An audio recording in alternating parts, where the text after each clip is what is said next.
ഒരു കമ്പണൻ്റ് ആണ് വാട്ടർ. വെള്ളം ഒരു അഡൽട്ട് ബോഡി വെയ്റ്റിൻ്റെ 60% വെള്ളമാണ്. കുട്ടികളുടെ ശരീരമാണെങ്കിൽ 75% നമ്മുടെ ബോഡി വെയ്റ്റിനനുസരിച്ച് വെള്ളം വേണം. ഇതിൽ സോഡിയം പൊട്ടാസ്യം പോലുള്ള മിനറൽസുകൾ ഈ വെള്ളത്തിലുണ്ട്. കൂടാതെ ഹൈഡ്രജനും ഓക്സിജനും കൂടിയാണ് വെള്ളം ഉണ്ടാകുന്നത്.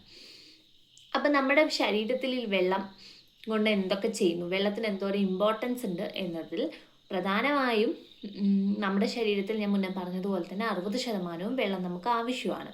കൂടാതെ നമ്മുടെ ബോഡി ടെമ്പറേച്ചർ, അതായത് ശരീര താപനില നിയന്ത്രിക്കാൻ നമുക്ക് വെള്ളം ആവശ്യമാണ്.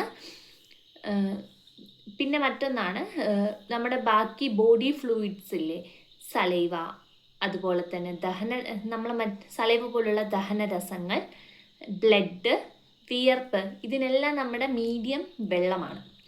പിന്നെ നമ്മുടെ സെൽസിനൊരു ലുബ്രിക്കേഷൻ കൊടുക്കാൻ വെള്ളം നമുക്ക് ആവശ്യമാണ്.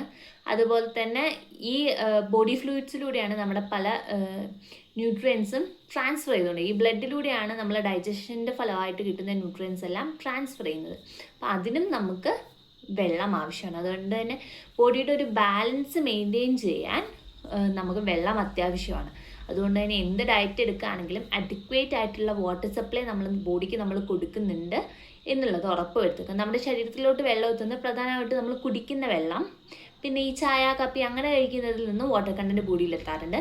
അതുപോലെ തന്നെ സോളിഡ് ഫുഡ്സ് നമ്മൾ കഴിക്കുന്നുണ്ടല്ലോ, അതിൻ്റെ ദഹനത്തിൽ നിന്നും നമുക്ക് വാട്ടർ ബോഡിയിൽ എത്താറുണ്ട്.